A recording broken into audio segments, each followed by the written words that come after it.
This is the Sixth Man Show, an Orlando Magic podcast, with your hosts, Kevin Tucker and Jonathan Osborne, covering all things Magic basketball. By fans, for fans. Go Magic!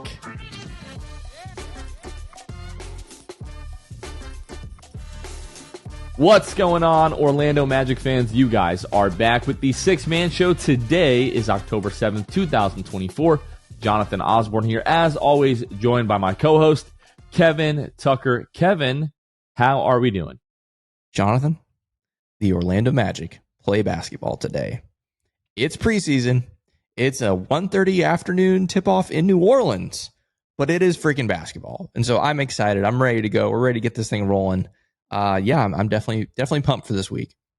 I just hope there is a way to actually watch that game. I don't know how I'm going to do it because it's like right in the middle of the workday, and it's not anywhere that it's really going to be saved and or like recorded so I can watch it later.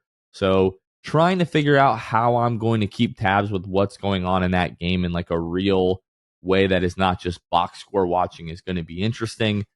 But nonetheless, Magic basketball is going to be back. Can I just remind folks really fast? Please we do. talked about this a couple episodes ago, maybe the last episode. I don't remember.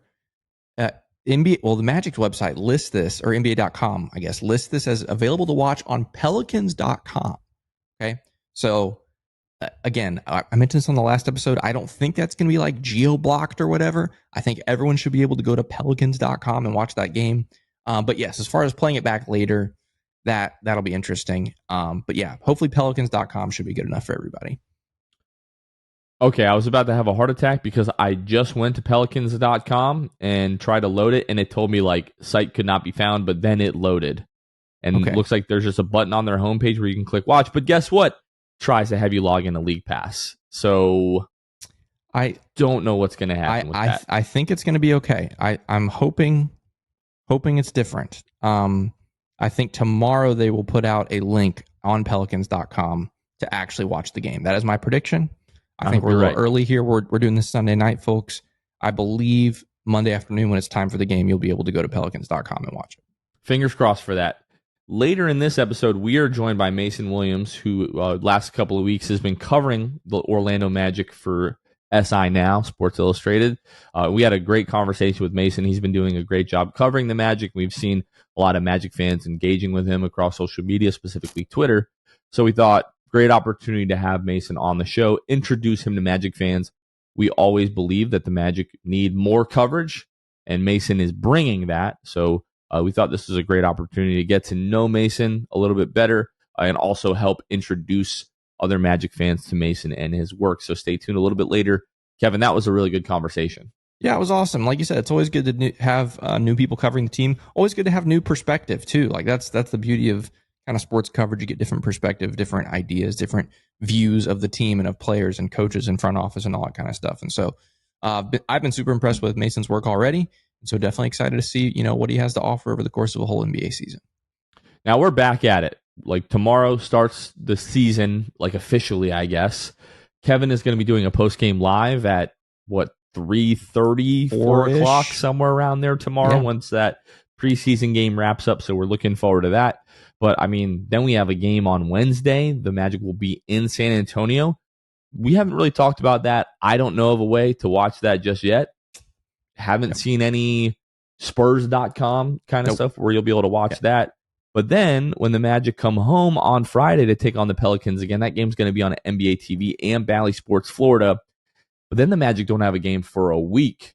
They go from the 11th all the way to the 18th. Very weird. In that game versus the Philadelphia 76ers when they'll wrap up their preseason. That game's supposed to be on Bally Sports Florida as well. But we're right back into the swing of things. And here in Central Florida, we're right back into preparing for another hurricane. As we're recording this Sunday night, Hurricane Milton, somebody on the West Coast is going to be getting like a pretty catastrophic landfall hurricane. And that's going to make, issues all across the state. They don't really know what that path is going to look like, but if you are anywhere that's going to be affected by that, please make sure that you're getting all that prep done now. I'm here on the west coast of Florida. I'm actually scared. I don't know the last time that I said I was actually scared about a hurricane because I've lived here my entire life and we've had close calls, but we've always sort of done okay. This one has me worried, especially because the whole West Coast just got hammered a couple of weeks ago by Helene. So, but yeah, if you're in an area that you need to evacuate or is going to be affected, please do the smart thing. Listen to your local officials. Listen to your trusted local meteorologists. This is definitely scary over here right now, Kev. Obviously, we're hoping that, the models are wrong and the thing weakens and maybe it goes somewhere else. But obviously, it doesn't look that promising. So yeah, like Jonathan said, take the precautions that you need, especially those of you on the Gulf Coast. But it still looks like it could make some pretty serious noise inland, in Central Florida as well. So definitely keeping everyone in our thoughts this week. That's the most important thing, right? Safety and everything. But if there's, when we're talking about our show here, I don't like being 4 hours away from Central Florida for the show. But if there's ever a silver lining, it's weeks like this. So like Jonathan said, on Monday, as you guys are listening to this, we'll do the post-game live after the Pelicans game. On Wednesday, after the Spurs game, we'll do a post-game live after that. And Thursday morning, you can still expect an episode. I don't know if Jonathan's going to be on it. He might not have power. He might not even be, at home. I might not be alive. Who knows? Right. Okay. Now that I draw the line there. I draw the line. But again, silver lining to me being 4 hours away. We'll definitely have an episode up for you on Thursday. Hopefully, everyone will be able to just enjoy it after a fun week of a couple Magic preseason games and stuff. Hopefully, this hurricane is a nothing. But want to let you guys know our schedule coming up this week. Rain or shine, hurricane or not, we're going to have that content out for you. Kevin, training camp obviously started this past week after Media Day, and we've talked a little bit about on the last episode. But there's been some bits and pieces of things that have sort of trickled out, over the course of these post training camp practice availabilities. Really, the biggest and most interesting, in my opinion, was the other day. Jamal Mosley was just sort of talking about Jalen Suggs had about 3 to 4 turnovers during a training camp scrimmage. And then they were able to get together and talk about how it was an opportunity for him to sort of settle the team down and sort of get them back into the offense. I don't know that I'm not like ringing any sort of concern or like alarm bells, at this point. I want to see it in the game, see how Jalen Suggs looks, organizing the offense a bit more. But I did find that interesting because I don't really remember Jamal Mosley, talking about an occurrence in practice to that level, but he seemed to be talking about it in like a positive manner, that it was a good thing, right? You don't want to hear, your point guard making 3 to 4 turnovers, but Jamal Mosley saw that as like a learning opportunity for Jalen Suggs. What were your thoughts of that? Definitely interesting, right? Like you said, I don't recall Coach Mosley ever making a comment like that. Like you said, especially at practice. Practice? We talking about practice? Yeah, we're talking about practice. Yeah, so that was a little surprising. Is it a reach, for anyone to really think too much of it? Probably. But it's definitely interesting. Especially because, well, let me back up. He probably maybe doesn't know that there's a section of Magic fans that are kind of concerned about this role anyway. And so when he goes out there and talks about 3 to 4 turnovers in a practice setting, which is nowhere near a 48-minute basketball game, and again, it's practice, I don't think he's thinking about some of the alarm bells that might go off in some Magic fans' heads when they hear that. But I think it's all a stretch. I think it's fine. Obviously, a lot of people have question marks about that role for him in general. But yeah, maybe it's a little weird that he made that comment. But again, Jamal Mosley tends to be a positive person, especially in the media. And so I think you're right. It was framed from a positive standpoint of, hey, yeah, he made these mistakes, but he instantly wanted to learn from them, right? Like that's what he's talking about, how he came over to the bench, to the coaches, and they were able to discuss maybe a different way to do it next time. So all in all, I don't think it's really much of anything. But yeah, I think it's a roundabout way that Jamal Mosley decided to praise Jalen Suggs, I guess. I think we have to, and we haven't even really talked about this, but I think we have to temper our expectations when it comes to Jalen, like being the lead guard full time. We saw it his rookie year, didn't really have great results. And then his second year and his third year last year was really more of an off guard. So I don't want to say that we have to have like rookie expectations for Jalen Suggs, but I do think we have to go into this expecting that there's going to be a little bit of a learning curve and probably some growing pains.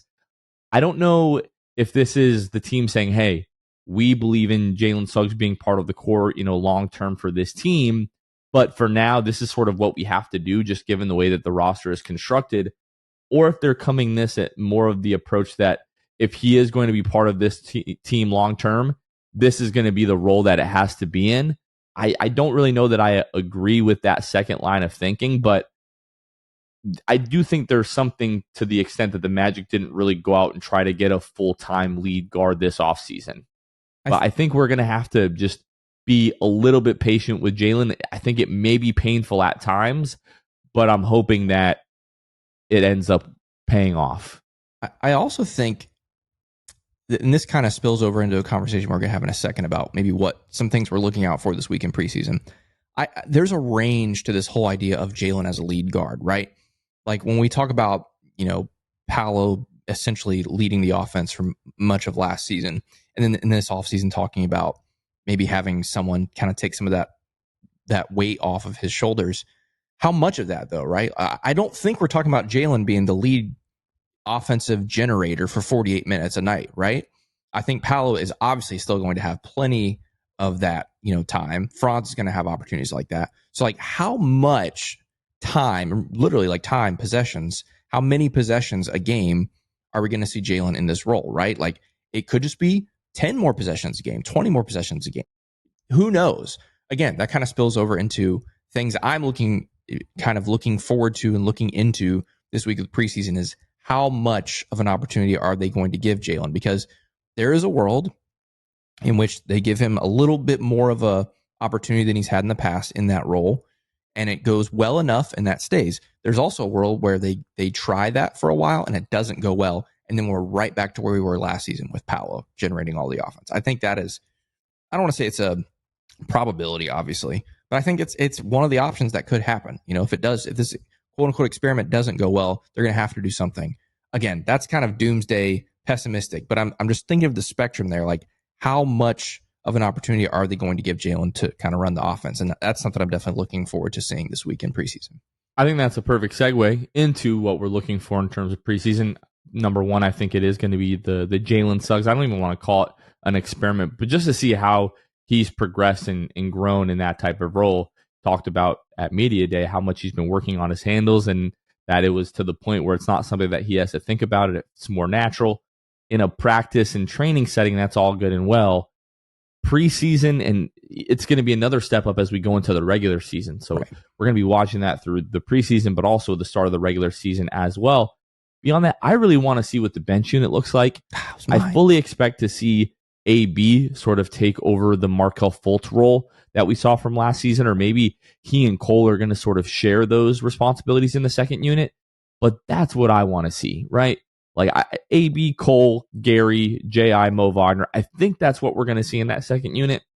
But I also really, really want to see if they try to integrate Jet and or Tristan da Silva at all. What about you?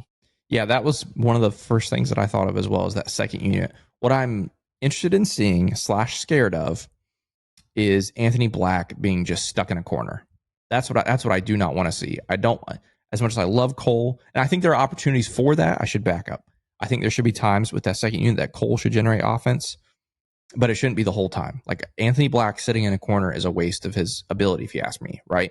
We saw it with Markelle Fultz in stretches of his career in Orlando, where him even more so, obviously, as less of a three-point shooter than Anthony Black, him sitting in a corner for multiple possessions in a row was such a waste, and it drove Magic fans crazy. And I'm a little bit scared that might happen with Anthony Black, but I'm hoping it doesn't. I would like to see Anthony Black being able to be on the ball, be able to generate offense for that second unit. And quick, talk about somebody who should be almost perceived as a rookie and needs to be given patience through those growing pains. It's going to be Anthony Black because he's given more of an offensive responsibility. Yeah, 100%. In a lot of ways, I think the Magic are basically entering this season with three rookies: Anthony Black, Jet Howard, Tristan da Silva, if you ask me. I know Anthony Black, it's a little bit of stretch for him because while he didn't get to play in a lot of games, he did get to start and play meaningful minutes for a decent stretch of games, but it still wasn't actively involved on the court over the course of a full 82-game season and playoffs as well. So that's a great point, 100% right. So that interests me. I think obviously this might be at the top of most Magic fans' list is Franz three-point shot. Obviously, we're going to see that this week. We saw it in practices this past week, but seeing it in game action It is preseason, but seeing it in game action over these 3 games this week, I think is going to be really, really big. And it's either going to excite Magic fans or the panic button on Twitter this week if Franz's 3-point shot is going to be terrifying. And so that's another thing on my list. The last thing for me is just to see what kind of next step Paolo can take. Right? He came back better last year. He got better over the course of the entire regular season, then somehow took it up another level when it came to the playoffs. I want to see that growth, like what he's been able to add to his game, what he's tweaked. He's worked on his body a ton. I think he mentioned at Media Days in the best shape of his life. He looks like he is. I just want to see what he's able to just really hone in on and improve the small areas of his game, be a little bit more efficient, maybe a little bit better shot selection. And I with Paolo, one of the things that always drives me crazy with the pundits, so to speak, or the defectors, the non-believers of Paolo Banchero is when they talk about him as if he's reached his ceiling. I think there's not, like you said, not a probability. I think there is a possibility that maybe Paolo doesn't take like the leap this year, right? Like to superstardom, but maybe a little bit better than last year. But I also think there's a chance that we're not that far away from this being like the leap. Mm-hmm. Like if Paolo, makes second team All NBA this year, I would not be shocked. Do I think that's likely? No. I think he should, at the bare minimum, be in conversations to make the third team. I don't know if he'll get there, but it should be a legitimate conversation. Like when we listen to these podcasters in a few months here, as they start to talk about their All NBA teams, they're going to say, oh, well, this guy was tough to leave off, but my first admission or whatever was Paolo Banchero. At the bare minimum, he should be talked about like that. But I do think there's a chance that this year it's like, sure, he put a lot of people on notice, but he put everybody on notice this year. Like mm-hmm. Paolo really took like the superstar leap here in year 3. I think that's possible. So I'm really excited to see what kind of step he takes. Right. And that step ultimately comes with winning, right? Like obviously the Magic surprised a lot of people winning 47 games last year. If they're able to beat that this season, again, we've talked about it on the show sometimes, like a 50 plus win season, and Paolo takes a leap, that's where you start entering those conversations easy. Last couple things I'm looking forward to or looking out for this week with the first preseason games. I want to see how Kenny, KCP, enters the fold. Again, in my mind and on paper, I feel like it's a easy fit for him. Like he should just slot right in and play well, but also help the team. But paper and my mind aren't real life. And so I'm curious to see that in real life. And the last thing I want to see, we're not going to see it, Jonathan, but I want to see it. What is the Orlando Magic defensive death lineup, right? Like we know the backcourt and we know part of the front court, right? We know it's Jalen and KCP and JI. The other two that you put out there, I don't know. But if it's like, again, we're not going to see it this week, I don't think. But if it's down to maybe, if there's like a one possession game down to the wire in the preseason, does Jamal Mosley throw out Jalen and KCP and Jonathan Isaac and maybe Franz and who's that fifth defender for you? I'm sure is it probably Paolo? Wendell, okay. So J.I., Wendell, Franz. Is Franz the other one for you? 100%. Okay, that's what I thought. Franz, KCP, and Jalen. I want to see that lineup. Maybe it's not end of the game. Maybe it's sometime during the game. But like this team's like defensive ceiling, obviously great last year. You add KCP, it goes up even more. So I'm curious to see that lineup at some point. But yeah, there's a couple small things I'm looking forward to potentially seeing this week. One more that just came to mind is, given the added weight, is Jonathan Isaac. And just to see kind of how he utilizes that, is he able to move, close to the same way. And that's something that I think a lot of Magic fans are going to pay attention to all year, because Magic fans are understandably concerned, about him adding that much weight, over the course of, 4 or 5 months. And when it relates to his health and the way that he moves, is he still going to be as versatile as he was before? Seems like maybe he's added a little bit of that weight to be able to play some more minutes at the 5 and handle some of those bumps a bit better. But I don't think anybody is, looking for J.I. to like bang down low. His defensive magic, pun intended, has always been like the ability to get in passing lanes and just be a complete chaos agent on that end. So I'm interested to see how he handles that and how that affects the way that he plays on both ends, really. Yeah, that'll be interesting. Okay, well, without further ado, let's go ahead and meet Mason Williams. All right, Magic fans, we are now joined by a very special guest, a newcomer to Central Florida. So let's all issue a nice warm welcome to our friend Mason Williams, who has been covering the Orlando Magic here for the last several weeks for Sports Illustrated. Been doing a great job. If you don't follow him on Twitter yet, you need to do so. We'll talk about all of his social media, plug all of that, and where you can find him at the end here. But once again, Mason, just want to welcome you into the six-man show here. And again, welcome you here to Central Florida. How have your first few weeks been here? I know we're all getting ready for Hurricane Milton. Yeah. Well, first of all, I want to say thank you guys for having me on. When I first started really kind of trying to integrate myself into the Magic community and figuring out, what's going on around this team, you guys were one of the first accounts I followed. So you guys, I always like to be, on the pulse of what fans are talking about, what everybody's talking about around the team. So when you guys popped up, you guys were an instant follow, and you guys have been a ton of fun to follow as well. But yeah, Central Florida, this is an area I've only ever been on vacation before I moved down here in July. So I'm getting kind of a crash course on everything from the drivers and traffic to really my first time on an NBA beat full time to, now, as you mentioned, we're prepping for Hurricane Milton. So this is my first for a lot of stuff going on, but it's been a lot of fun. It's been a blast. And I'm looking forward to seeing what's next. But it has absolutely been a ton of fun so far. Yeah, all those things you listed, that's why we love it. That's why we call it home. The traffic, the crazy drivers, the hot weather, the hurricanes. It's not much, but it's home. Yeah. So, Mason, welcome to Central Florida. I know journalists, they never want to make this story about themselves, right? And so you write pieces about the Magic and you've written about other teams. We'll talk about that in a second. But just for a moment, I want to make this about you just because the Magic fan community is a unique one, Mason. Like we're a niche group, right? There's not a whole, we're not the Lakers, we're not the Yankees, we're not whoever. But the group of us that is around is about as diehard as they come. And so we have like this Magic family, this Magic community. And so when we get a new person into the fold, we want to get to know them a little bit. So I'm curious, like, who is Mason? Who are you? Where'd you grow up? Were sports always part of your life? Like, kind of tell me a little bit about Mason Williams. Yeah, of course. Mason Williams is a 22-year-old who grew up and was born and raised in a small town in north central Indiana, in Bunker Hill, Indiana. That's where my parents still reside. And that's where I lived for the first 22 years of my life. I went to Indiana University of Bloomington. Go Hoosiers. We're 6-0 in college football, by the way. Yeah.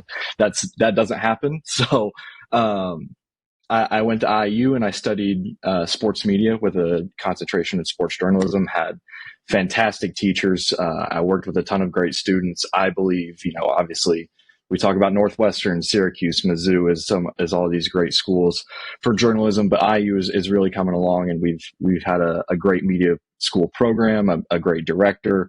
Everything that's been about us growing as a school has been awesome as of late. So that's where I got my start in this. Journalism was not always necessarily the career I thought I'd pursue in sports. I always wanted to be in sports, but growing up as a kid, I played baseball. I wanted to be an athlete, of course, first. So baseball was my thing and really until I was about 18 years old. Played a little bit of basketball, played a little bit of soccer. And then once I got to the age of 16 or 17, I forget which, I had a back injury, and that was the first real inkling of, okay, maybe the athletic side of this, maybe me being an athlete isn't necessarily in the fold as much anymore, but I knew I still wanted to work in and around sports. So I got to school at IU. I knew I had an idea of what I wanted to do, but I just kind of threw my hands on everything that I could do. I did TV broadcast. I did a little bit of radio hosting. I did podcasting, and I did some writing, and I landed an opportunity to write full time throughout the year. And it kind of just blossomed from there. I've worked with rivals. I worked with a couple of student-based networks on campus, had some pretty cool freelance opportunities as well. And then, all of a sudden I graduated in May, and I, took this huge step down here, and it's been a lot of change, but it's been a lot of fun so far. But yeah, that's like the very brief backstory. I'm an only child. I had a dog for most of the time growing up. Let me see here. I know you mentioned the Yankees a little bit in the fandom. I am a huge Yankee fan. So this being postseason right now. So is Jonathan. There we go. There we go. So we've got spreading something the news, baby. That's right. So Kevin, you were born in Indiana. We were talking about Jonathan and I got the Yankee fandom in common. So I got to watch my Packers win today. IU won yesterday. Yeah, I've had a pretty good 48 hours over the, so, but yeah, I mean, I'm an open book with a lot of this stuff. Like you mentioned, I try not to make too much about myself. So I don't know if I'm really telling anything that's relevant or anything that's interesting. I feel like I'm kind of rambling, but yeah, that's kind of the short of me. We interrupt our conversation with Mason Williams from some words from our sponsors, starting with our friends over at Jam Hot Chicken. Jam Hot Chicken is proudly serving the city beautiful, and Jam Hot Chicken is bringing you Jam's culture and hot chicken to the heart of Winter Park. Located at 400 West New England Avenue, Suite 13 in Hannibal Square, Jam Hot Chicken is a Nashville and LA-inspired hot chicken shack, locally owned and operated in Winter Park, Florida. Follow Jam Hot Chicken on all social media. Check out jamhotchickenfl.com to access their menu, online ordering, music playlists, and all things Jam Hot. You can also now order Jam Hot Chicken on Uber Eats. So if you're at home, don't want to leave the house, but you want some of that so delicious hot chicken from Jam, you can find them on Uber Eats. And we even had to plug Jam Hot Chicken when we talked with Mason Williams, and he was asking for food recommendations around Central Florida. We had to shout out our friends over at Jam Hot Chicken. This episode is also brought to you by our patrons, including, here we go, Smiths, Sheiks, Ship, Sinks, Debo 1980, Danimal, Himlo Ban Himro, and Dylan Holden. They are 5 of our Hall of Fame and Elite tier patrons. What is a patron, you ask? Well, you can go to patreon.com/The Six Man Show and financially support The Six Man Show. That means everything that we do here, from the episode that you're listening to right now, to our watch parties that are right around the corner, and our other live events around Central Florida, to our post-game lives that are kicking back off this week, and everything in between. All of that is made possible by the financial support of our patrons. Again, that's patreon.com/The Six Man Show. There you'll find different tiers, different levels that you can support the show and make all of these things possible. So definitely check us out again. That's patreon.com/The Six Man Show. And now let's get back to our conversation with Mason Williams. Mason, we joked on the last couple episodes as we were talking about Media Day, and I got to meet you there, and Ben was there with me. And sort of in between, some of those availabilities with the players, just a group of us just all sitting around trying to stretch our backs as best as we possibly could. So I've got a bad back. Now a lot of the stretching, hearing that you have the back injury, that makes a lot of sense. But want to talk a little bit, I know you talked on it briefly, but just go into a bit more detail, just like professionally, like what brought you to Orlando? How did you end up with Sports Illustrated? Was Orlando a market that you were interested in? Like, how did it come about to have you here covering the Magic now? So my boss is a guy named Tom Brew, who owns multiple different sites around SI on SI network. It's, there's obviously the national writers that cover it for sports, that cover the NBA or specific teams, or, different leagues for Sports Illustrated as that own entity. But, they also have team-based sites that are under the On SI umbrella. And my boss, Tom, owns a few of those. So he owns the IU site. He owns a Purdue site, I think. I think he's got a couple other NBA sites, maybe 1 or 2 NFL. I'm not exactly sure what all his portfolio has, but he recently acquired the Magic one over the summer. And he reached out to me. Tom and I had worked alongside each other in the IU press rooms for a couple of years, with him being a former IU student as well and an IU grad. And obviously IU basketball, that's like a huge draw in the college sports landscape. So it made a lot of sense when IU was playing these marquee games for him to be around. So we just got to know each other kind of in passing. And he reached out to me after graduation. I was still applying everywhere. I was a little bit far into the process with a couple other places, but I was just, kind of trying to land on my feet anywhere. I didn't necessarily have a market in mind that was more favorable than other than like Chicago, because my girlfriend lives there, or staying around home. But I also understood that getting into this business, at least from what I've picked up on my own, from what I've picked up from my professors and guest speakers in school, that, just getting in is really hard to do. And so I went into it with an open mind, really. And when Tom approached me with this opportunity, I vetted it a little bit. I took some time with it. And I think around June, I agreed to take the position. So it was a very, very rapid process after that of, finding housing, finding everything that I needed to get down here, and getting movers scheduled. And then on our way down moving, my car had a flat tire in the middle of Tennessee somewhere. So it was a lot happening at once. But yeah, as far as getting to Orlando, I'm very blessed to have landed here. I think to have landed here, obviously it's a blessing in itself to cover the NBA, just for the fact that there's only 30 NBA cities right now. So just having the opportunity in any of the 30 NBA cities was a blessing. But that led me here, and like I said earlier, it's been awesome so far, and I feel truly blessed by the opportunity. Yeah, Mason, every kind of writer or person who covers sports, they kind of have their own flavor, like their own style of things. And it's kind of interesting for you because you're probably still figuring out what that is. Like, obviously, I know you've been writing for a while and in school, but 22 years old, get a long way ahead of you. But I'm curious, like, what can Magic fans expect from your coverage? You've obviously put out several pieces already, but from those pieces and from the ones coming forward, like, what's kind of your style? Like, what can Magic fans expect from you?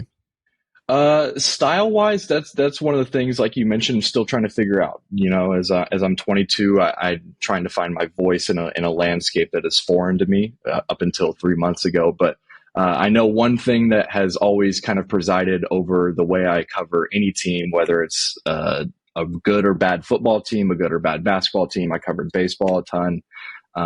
Is I just love telling stories. I love talking to people because people tell stories. So when it comes to building relationships with players or coaches, and earning trust in a locker room setting, or earning trust with the PR staff, I feel like that always is what I try to do first, because honestly, like we talked about earlier, I don't want the story to be about me. I don't want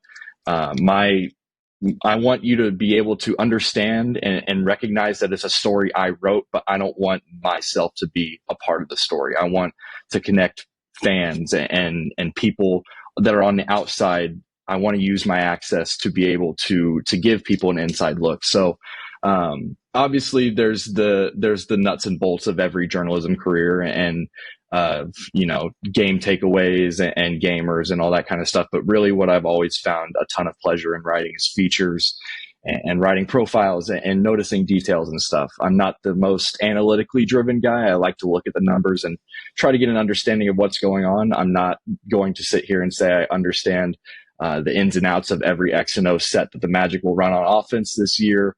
But I can pretty confidently watch what I believe will be a really, really good backcourt between Jalen Suggs and KCP on defense, and be able to tell the story of their impact, and how that came together. So, the way I would characterize myself, I always characterize myself as a storyteller through sports. And that's what that's what I've based myself on so far. And, it's got me here. So, that's what I would kind of characterize myself as. So, the PR staff, I will say, has been super helpful in getting me, getting us, that are around the team, anything really that we need. And media day was really good for that. But obviously practice has been, very beneficial for that as well. So, I'm going to be around, I'm going to be, at everything I can be.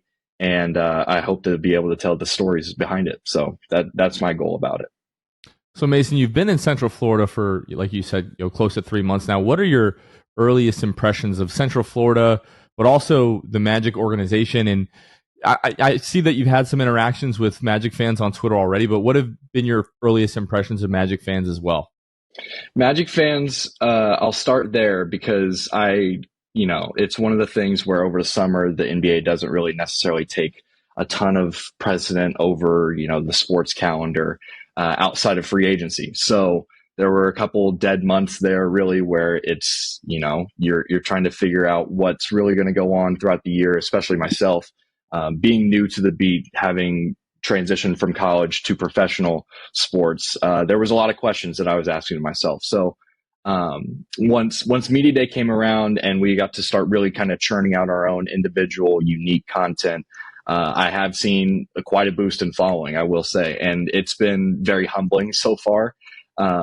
Because like I said, I don't want to be one that's self-congratulatory or acts like I haven't been here before, but in some senses I haven't been here before. So there's, to me, it's very humbling. It's very encouraging for myself to know that people are interacting and engaging with that kind of stuff, and I appreciate it a ton. It literally means the world. It is the reason why I have a job, is that people will read and that people will listen and engage with stuff. So as far as Central Florida goes, man, it's hot. It rains every day. I already talked about the traffic. I'm not an angry person by any means, but the drivers here test me, and I feel like I'm barred off. I've found out during football season, I always have to watch the Jaguars or the Dolphins or the Buccaneers. So, yep. Kevin, I know we were talking about your Buccaneers fandom. I can put up with it for a little bit, but I won't say I will find other means to catch other games. So, but yeah, no, or Central Florida as a whole has been great to me so far. Everything else is just, little nitpicks. Nothing has been too much out of the line that I haven't dealt with in other big cities or haven't dealt with, anywhere else. It is just very different from, a small town in Indiana to this being my reality. It's quite a contrast, but, it's been great to me so far. Don't worry, Mason. You'll be driving like us in no time. It'll be great. It'll be awesome. So as you mentioned, talk about a crash course. That's right. Yeah. As you mentioned, let's not throw that out there. Let's not throw that out there. Yeah, exactly. As you mentioned, this is your first time on an NBA beat, and so I imagine there's some things that are pretty exciting and some things that might be a little bit daunting, or maybe some challenges that you foresee. Like, as you're approaching your first season here, what are some things that excite you about, this new opportunity of covering one team all season long in the NBA? And maybe what are some things that maybe some challenges that you might foresee as well? That's a really good question. Because I had the first kind of inkling of my desire to do this really around the end of my junior year in school. That you hear from all these professionals that come in as guest speakers, and me obviously loving baseball, I knew that baseball would be a sport that I could write about. It's a sport I know a ton about. That, football, basketball are the three sports I'm most experienced in covering. But then you hear about the grueling 12-hour days, 162 days a year. That's just in the regular season for baseball. And you start to figure out what the media schedule for that is like. And it starts to kind of alter your perspective of, what you want in the future and how you want to go about things. So, like I mentioned, I feel like I'm a very family oriented person. Family is very important to me. Being an only child, my parents are, some of my best friends on earth. And then, when it comes to those that are around me, whether it's loved ones, friends, extended family, they're also very important to me as well. So, you kind of take all of that into account when you are pursuing a career. Obviously, as I was on the job search, I was really open to anything. I know I had an opportunity potentially with an NFL team. I won't say their name, but they're not doing so hot this year. So, but when it came to the NBA, I had a class my senior year taught by Mike Wells, who was former NFL and NBA reporter with ESPN. He covered the Colts and Pacers both for, I think, north of 2 decades just in Indianapolis before, he got there. And he taught an NBA reporting class for 10 students at IU. And there was an application process to that. And I had a really good relationship with Mike. And I went through the process with that. And I had the opportunity to be in that class. And with All-Star being in Indianapolis last year, one of the things we got to do was we were credentialed for All-Star. So that was my first real whoa moment. We got to Rising Stars practice on Friday, and we're talking to guys that are fresh out of college, but then we're also there at Media Day on Saturday, and it's a swamp, it's a zoo of people. And all of a sudden you're looking around and you're seeing Nikola Jokic in one corner and LeBron James is in another corner. And then, you've got even smaller, whatever that means, media scrums around like guys like Donovan Mitchell and, who else was there? Like Jalen Brunson, all these different guys. And that was being not feeling out of place in that setting was kind of the first real moment where I was like, okay, like this is something I feel like I can do in the future. And then also during that class, we had the opportunity to cover a one-off Pacers game. So that was a much smaller, more intimate environment. I had the game where Anthony Edwards went for 44 and had the block that you guys, the block that'll be shown on his Hall of Fame reel one day. Yeah. So that was quite an easy story to write afterwards.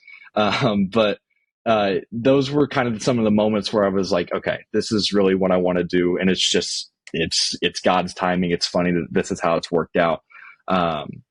So as far as that, I'm really just looking forward to getting more comfortable, getting my feet wet and really kind of diving into one team throughout the year, because I did that with IU, but I was also covering the football, basketball, baseball programs all at the same time. With basketball, I got to keep stories fresh for an entire year. So whether it's the travel or anything like that could be particularly challenging. Obviously, it's hard to not look at the schedule and understand that, we were talking in the media room the other day, every day in the NBA feels like Tuesday. So, and that's just been 1 week. So I think there will certainly be some challenges, but I don't necessarily want to name one as being too hard. I don't think, because I feel like I wouldn't be in this position. I wouldn't have taken it if I didn't feel like I could tackle it. So, I'm not sitting here saying I don't anticipate challenges or anything like that. I just feel like I have hopefully the right mindset to be able to attack them. Mason, I have a question that I think maybe some Magic fans are going to wonder, hearing you talk about, growing up in Indiana and obviously being an alum there. What do you remember of Victor Oladipo? Man, Victor Oladipo was one of my first favorite basketball players ever. I remember that was one of the toughest things about going to IU and being a journalist. Was the first year I was there was, I had to suppress the fandom a little bit. It got much easier to do the longer I went on at IU, and it was one of those things where you as you learn the profession and you start to treat yourself as a professional, your work becomes more professional as well. So the fandom of that removed, or was much easier to remove and set aside further on. But Victor Oladipo, man, he used to have me jumping around my living room. I remember the Kentucky game like it was the back of my hand. Christian Watford hitting that shot. I remember Victor Oladipo standing on the scorer's table. I remember being so pumped that he was drafted that high, because I wasn't necessarily following mock drafts at the time, but I knew he was really, really good. So, and then I actually grew up, no, I won't say that. I won't say who I was a fan of until my favorite player ever is out of the league. That's one of the things where, I'm 22 years old. I should probably hold back on that. But there is the player that got me into basketball and that I was a fan of for a long, long time before I entered the NBA space, still plays. So I will not, I will withhold that information. But it was one of those things where Victor was so cool, and IU wasn't necessarily as good yet. So I got the opportunity to go watch him play a couple times.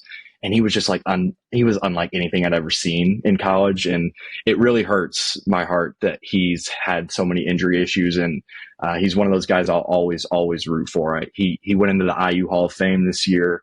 And he's just somebody that will always have my support. So it's probably honestly easier that he's not on the Magic right now. And he's not somebody I have to cover, because I would have to put that aside a little bit, But no, Victor Oladipo was one of my first favorite basketball players ever, and that's what I always associate with him.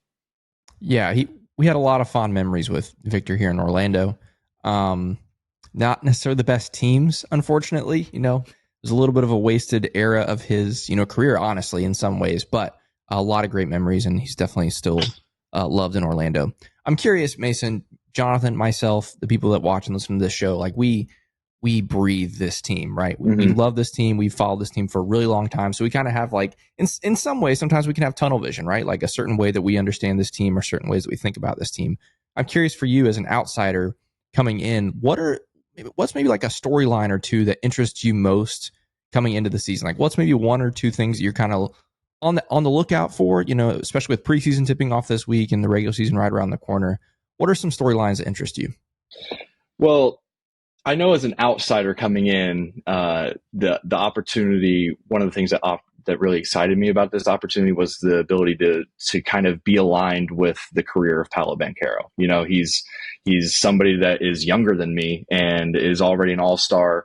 I wonder personally if he has all NBA trajectory. I think he does. I don't know if this is the year where it happens, but I think he has all-star or all NBA trajectory. I'm super curious to see what Franz Wagner does this season, following along from externally last year. I'm just a general NBA fan as well. So it was one of those things where I was like, I don't really know what's going on with the shot. So when I first saw that opportunity, I was like, okay, like I'm excited to really kind of dive into, what he can be if the shooting percentages return, and getting to hear him talk about it and his mentality over the past couple of weeks now has been really eye opening, I think. And seeing him put the work in at practice and do all that kind of stuff. Obviously it's a practice setting, so it's going to be different, but I think that's going to be a storyline, obviously, to monitor. Obviously with Jalen's contract situation up in air right now, I think that's a huge storyline that we might see a resolution for here in the next couple of weeks. If not, then it's something to monitor all year of, what kind of value can he play himself up to. But then also I just feel like, in the grand sense of things with the Eastern Conference, considering the upgrades that other teams around made and the upgrades that Orlando made, I think there's a real place for Orlando to have a seat at the table near the top of the conference, just if things shake out right and if they play the brand of basketball that they have. But I really think that, there's something in the upward trajectory. You don't just win 12 games more than one year and then 13 the next year and not, take some sort of positivity out of that. So I think there's a lot to be excited about with this team. And like I said earlier, I'm more excited to tell the stories behind it and hopefully be able to grant Magic fans, readers around the NBA, people who just have a general interest for the team, and really kind of peel back the curtain a little bit on it and how that's all happening. Mason, you've been in Central Florida now for a couple of months, but you've really been super close to the team for, the past week or so. Is there anything that maybe has like exceeded your expectations or surprised you, any element of the job, whether it be, something in your day to day or something that you've learned about, maybe one of the players or the organization at all, anything that you sort of taken from that in your first week? I think obviously going from college to NBA or any professional sport, really the huge difference is access, the openness, the willingness of the team to help out with your coverage and that you do your job and so that you can do your job to the best of your ability, but also, the willingness of the players to talk. They're all media trained now. They've been in the league for a while. So, sometimes when you're in college, you're dealing with guys that aren't necessarily the greatest quote, aren't necessarily always open to speaking. And that's kind of just what you got to deal with because it's a college setting where it's more closed off and it forces you to get creative with some of your story writing as well. So I feel like that helps a ton as well going into the professional realm. But I think I had an idea of what the access would be like heading into a team like this, a beat like this, but actually getting to experience it has really been something I've enjoyed so far, and it makes going to work. It makes doing my job a lot easier, and it makes it so much more fun as well to, be able to tell stories that I feel proud of and that hopefully Magic fans enjoy when they read, or just a general NBA fan that maybe has some interest in what Jalen Suggs' 3-point shot is going to look like this year, or if Paolo Banchero can take an All NBA leap. That kind of stuff. That's what I've really enjoyed about it the most so far. All right, I want to leave with this, Mason. I want to kind of flip the script a little bit. You're new to Central Florida. You're new to the Magic. You're new to this whole thing. You have any questions for us? Like any questions about, anything from Magic history to, Central Florida toll roads or food or, what? Is there anything like that we can help you out with a little bit as you kind of embark on this journey in Central Florida? I will ask about restaurants. I will never say no to a food recommendation. Because I'm downtown and I don't really know necessarily where to, kind of integrate myself. I live by myself. I don't know a ton of people down here that aren't in the Magic facility all the time. So it's one of those things where, you kind of, if you want to branch out, you're not necessarily sure where to go first. I just joined a gym a couple weeks ago for the first time. My apartment complex has one and I'd been wanting to get out for a ton, but I finally joined a gym. So it's like, I guess I would ask you guys, where should I best integrate myself into Orlando? Well, before we give any answers, this is what I want our viewers and listeners to do. If you're watching on YouTube, hit up the comments right now. Let Mason know your favorite spots, food or otherwise like that. Or maybe on Twitter, hit him up. We'll give his social handles here in a little bit. But Jonathan, you have any first answers before I give? I mean, the first, everybody, it's going to be no surprise to our listeners, is Jam Hot Chicken over there in Winter Park. I don't know if you're a fan of like Nashville hot chicken, but even if you're not, they have like, okay, well, if you're into that, this is the place to do that. Shameless plug, they are a sponsor of the show. They're a sponsor of the show, but they're really freaking good. But I would swear on, I don't want to say my kids, but pretty close to swearing on my kids, that it's some of the best chicken that you'll ever have. They do have like no spice options if you're not really into that. Oh, come on. I'm not going to a hot chicken place and not getting no spice. Perfect. Well, they will tell you whatever you usually get. Like if you get hot somewhere else, you're going to want to go mild, right? Okay. They have varying options over there, but mine and Kevin's favorite item over there is called the box, where they take some of their tenders, they sauce them up, they chop them up, they throw them in a box with their vinegar slaw, with their house-made pickles. Everything over there is house-made. Their seasoned fries, and then I usually hit that with their comeback sauce and their house-made ranch. Wow. And I just mix all of that together, and it is incredible. I don't know if you're a pickle guy. I am a pickle guy, and that spot has the best pickles I've ever had.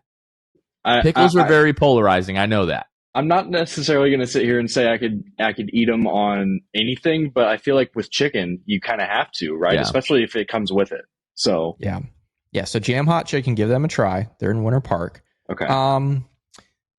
I admittedly, downtown is not my spot. I grew up in southern Central Florida, so in Osceola County and stuff. Yeah. And so I'm not super familiar with a lot of places downtown. If I had to pick a place, like if I want to go to lunch somewhere, I would say you should take a little drive and go to a place called Yellow Dog Eats. What it's called. It's 20 minutes or so, maybe a little more from where you are. But yeah, you'll love that place too. Go to Jam first, Jam Hot Chicken. I think Winter Park is a great place to start in general. There's tons of great restaurants. There's a lot of good stuff in Winter Park. Okay. Yeah, so that's where Jam Hot Chicken is. But yeah, Yellow Dog Eats. It's like Windermere area, just north of Windermere. So yeah, check them out. And like I said, I guarantee you we're going to be flooded with comments here on YouTube or on Twitter that I give you some recommendations. We might even tweet it out too. We'll ask our followers to give you some recommendations. So yeah, that's a good question. And food is very important to both of us. So yeah, maybe after this hurricane, you can go try some different places. Yeah. I also wanted to ask, this question just came to me. How did your guys' Magic fandom start? Kev, please. So Kev's got a way better story than I do.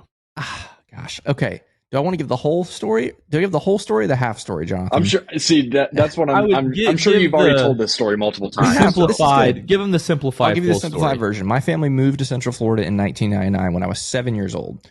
My dad was a big basketball fan from the state of North Carolina, and so naturally moved to this NBA city for the first time and went to a Magic game in 1999. And the short of it is I was just absolutely hooked. Like I remember the old arena the Magic used to play in. I remember walking in there for the first time and like the sights and the sounds and the smells and all the things, just larger than life. And I've been hooked ever since, 25 years later, basically. And so you have to mention Michael Doliak. You have okay, fine. I'll mention Michael Doliak. That's the biggest piece. Well, that's what I was asking, the whole story or the half story. So this was in 1999. This is pre September 11th. Okay. Mhm. And so back then, every once in a while when doors would open at Magic games, there would be actual players there literally opening the doors and handing out programs, which you would That's cool. never see today, ever. Right. And so at this first Magic game, I was there at door open. And so I walk in and there's a dancer there. She hands me a program. And then there's this, to me, gigantic white dude I've never seen in my life. It turns out it's this guy named Michael Doliak, who in the grand scheme of the NBA is a borderline nobody. I mean, I don't want to be offensive, but to me, it was the coolest thing I'd ever seen in my life. Like, it was amazing. And so I was just floored by this Michael Doliak guy. And we scrambled and had him sign a little green piece of paper that I had, and I kept it. And I've still got it in a box over there and all this stuff. So Michael Doliak, still one of my favorite players, just because I got to meet him at my first NBA game. And so, yeah, all that combined, been hooked ever since, 25 years. And yeah, now I'm just an addict, a sad Orlando Magic addict. So here we are. My story is nowhere near as interesting. So I grew up actually closer to Tampa. And that's sort of, if you look at a map, I'm like same distance from Tampa and Orlando, like relatively the same drive. But when I was 10 and I started playing basketball with one of my best friends, we were at his house, like playing NBA Live. We were playing as the Magic. And I realized that this number one dude on the team was just like incredible. I said, who is this guy? And I learned that was Tracy McGrady. And Tracy McGrady became my favorite player. And then I just sort of fell in love with the Magic at that time. I still remember Tracy McGrady being traded and me crying to my mom that she had to take me to the mall right away because once his Magic jerseys were gone, they were going to be gone because he was going to the Rockets. And yeah, I still have that photo somewhere of me at, 10, 11 years old, whatever it was, wearing that T-Mac jersey. And then right after that, it was the Dwight Howard era, and that all started, obviously. And then my fandom really took off in 2009 when they made the run to the finals, and been an addict ever since, really. So that's it. That's the origin story for us. That's awesome. It's I always love drawing connections back on people's fandoms to things, and that's one thing where I was scrolling the Reddit pages, scrolling through Twitter communities, all that kind of stuff, just trying to get a feel for who Magic fans are and how they became Magic fans. So I always like to get a sense of that, especially because a team that has only been in this city now for 35 years, this is going to be the 36th season. There's a lot of history still to be created. So a relatively young team in the grand scheme of things, I think is super neat that people have already such deep connections with everything. So. And not that you asked for any advice from us, but I am going to give you a little bit of advice when it comes to Magic fans. If you embrace them, they will embrace you. So yeah, just keep that in mind. I think you've already done a fantastic job, engaging with fans on social media, and you're doing a great job of writing engaging pieces. But that's the thing with Magic fans. Like if you embrace them and you show them love, like the amount of love that they will show you back, like you can't even imagine it right now. So Kevin, I don't have anything else for you unless. Yeah, I think the biggest thing is, Mason, let everybody know where they can find your work, where they can find you on Twitter, Sports Illustrated, all that kind of good stuff, so they can follow along with you for the season. Absolutely. On Twitter or X, whatever you want to call it, I am at MVSON Williams. It's just the A turned upside down. I thought I was super creative with that when I created it years ago, and it has just kind of stuck with it. I obviously was not very creative with it at all, but that's my handle. That's where you can find all of my live reporting. That's where I tweet out stories. That's where I engage with a ton of Magic fans. So that's where you can find me as far as on social media.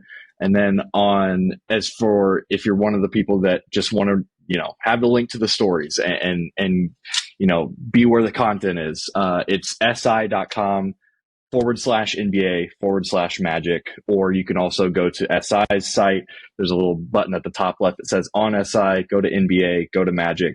It'll take you to the same spot. So, or you can just Google Orlando Magic on SI, will pop up, all that good stuff. So that's where you can find all of my Magic related stories. That's where you'll find all of my reporting this year. And yeah, so whether it's on, we've got a Facebook page, all the good stuff there, but yeah, that's where we're at. So I appreciate all the Magic fans that already have engaged with my stuff. Like you guys mentioned, it's been super fun. It's been very humbling, and I appreciate it so much. But I'm super excited for the season to come along. So I wanted to take the time also to thank you guys for this opportunity again. Kevin, I'd be remiss if, as I was getting into the Magic or the Magic fan communities and all this kind of stuff, and I started following you guys, it was right around the time where you were going into open heart surgery. So I'm super, super excited and super thankful that you're making a full recovery. And I hope all is well with you guys. I know I haven't met you in person yet, Kevin and Jonathan. We've only had limited interactions, but you guys have been awesome so far, and I super, super appreciate this opportunity. Well, we appreciate you, and I know I speak for every Magic fan when I say that we're really excited to read your coverage and read your work covering this team this year. Magic are a team that we've always said doesn't get enough attention, so anybody who is helping bring more attention to the Magic, I know we appreciate it, and I know other Magic fans appreciate it. But folks, go ahead and follow Mason across social media, wherever you do your social media, and be sure to read all of his work this year. Again, Mason, I know we're in for a good year here, an exciting year with the Magic, and we look forward to reading your work. But like you said, we appreciate you just taking the time and being here. And let's make this a habit. Let's do this again soon. Yeah, of course. Anytime. A big thank you to Mason Williams joining the show here, getting to know him. Really, really fun to talk to him. Love hearing about his background and how he made his way to Central Florida. So if you all still listening to this at this point in the show, go ahead, make sure that you bookmark the URL that Mason put out so you can find his work and read new pieces whenever he releases those. If you're on social media, especially if you're on Twitter/X, be sure to throw him a follow. Welcome him to Central Florida. And like we said, if you're watching on YouTube, put some, recommendations, some hangout spots, some places to eat, some things that he should visit in the Central Florida area. Leave those in the YouTube comments for us. Yeah, definitely do that. Let the guy feel welcome. Central Florida is a welcoming place. He's already got to battle the traffic. He's got to battle the hurricanes this week. So give him some good recs. You guys Just have better like recommendations. Cal. Yeah, exactly. Okay, yeah, thank you. You guys have better recommendations than us. I haven't lived in Central Florida in years. Jonathan lives on the Gulf Coast, so you guys know the spots. Definitely let Mason know some good spots he should hit up. I had to throw that in there. Kevin hates the Miami Hurricanes and could not believe when he woke up today that Miami was able to come back and beat Cal. So I want to throw that in there just for Kevin. Controversially, by the way, that was targeting. Again. For anyone that knows what I'm referring to, it was targeting, but it's fine. All right. Once again, big thank you to Mason Williams. Magic basketball is back today, folks. We get to watch that and enjoy that. Looking forward to that. Kevin, anything else before we wrap it up here? Yes, there is, Jonathan. There's Magic basketball this week, which means we have to do the week ahead. The week ahead. We are so bike. Yeah, the week ahead. So today as you're listening to this, at New Orleans against the Pelicans, Wednesday at San Antonio against the Spurs, Friday at home against the Pelicans. Again, 3 games this week, Jonathan. That's what we got to pick. By the way, for those that are just tuning into the show, maybe just join the show in the offseason. Now that there's Magic basketball back, every single Monday episode, Jonathan and I will pick the week ahead. We'll make our predictions for the games that are ahead. Yes, even preseason. We're still going to do it. So anyway, that's the week ahead. Jonathan, what are you thinking? I'm going to say 2-1. I think you pick up this first one against the Pelicans. I think you beat the Spurs, and then I'm going to say you lose the other one to the Pelicans. Just because it's preseason, it's kind of odd to say, we're just going to win every preseason game, because a lot of the guys that you would expect to see in the regular season when the games matter, we know you're not going to see them a ton, especially in those first couple of games. So maybe they lose both of those first couple of games. I don't really know, but because we just don't really know what to expect in terms of minutes, and there will probably be a good look at guys who aren't going to even see the roster come the start of the regular season, I'm not expecting a ton. I expect us to dominate the minutes, where the guys that we expect to see a lot of minutes come October 23rd. When those guys play, I think we'll dominate. And who the heck knows what's going to happen when those guys aren't on the floor. Yeah, that'll be interesting. For me, I also was going to say 2-1, but I have us losing the weird Monday afternoon, 1:30 p.m. Eastern, 12:30 p.m. Central Time tip-off in sleepy New Orleans.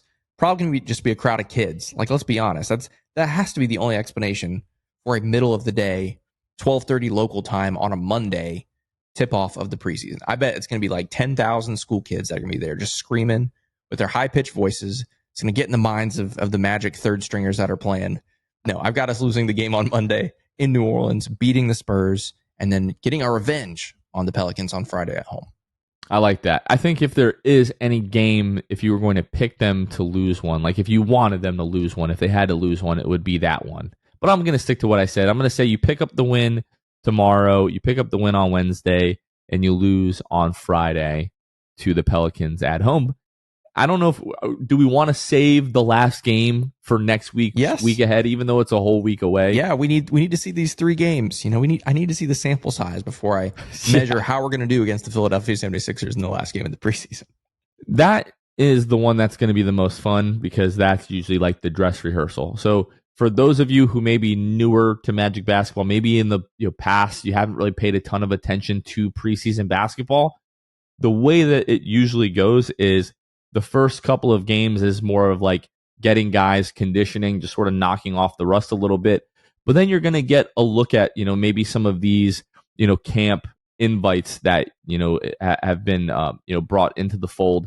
And then usually like the last and the second last game are more like regular season dress rehearsals where you will see those games sort of more closely mirror what you will see in the regular season. It's very different from NFL preseason, where like the first couple of games, maybe you'll see some guys, and then the last couple of preseason games, you don't see the regular starters at all. NBA preseason is a little bit different than that, but we'll be there every step of the way. Kevin's going to be doing some post-game lives. Looking forward to talking about those games, but Kevin, we are just 2.5 weeks as of right now from the regular season. I cannot wait. Cannot wait. The Miami Heat unveiled their new scoreboard and little flamey ball thing, whatever it is. They get to look up and be like, oh, that's right, we're losing by 30 to the Magic tonight. That's the goal. Right. That's what I was going to say. I really hope we can crush all that on opening night. But hey, still 2.5 weeks to go. Let's overreact to some preseason basketball starting this week. Let's do it. Once again, thank you to Mason Williams for joining the show. Appreciate him taking the time. But that is going to do it for this one. For Kevin Tucker, this has been Jonathan Osborne. You all have been listening to The Sixth Man Show, and we will catch you guys next time. See ya. Thanks for listening to The Sixth Man Show. Be sure to subscribe on iTunes and Spotify to get new episodes downloaded directly to your phone. If you enjoyed the show, please take a minute to give us a 5-star rating and a review. It helps out the show a lot. Follow us on Twitter, Instagram, and Facebook at Sixth Man Show. We'll catch you guys next time. Go Magic!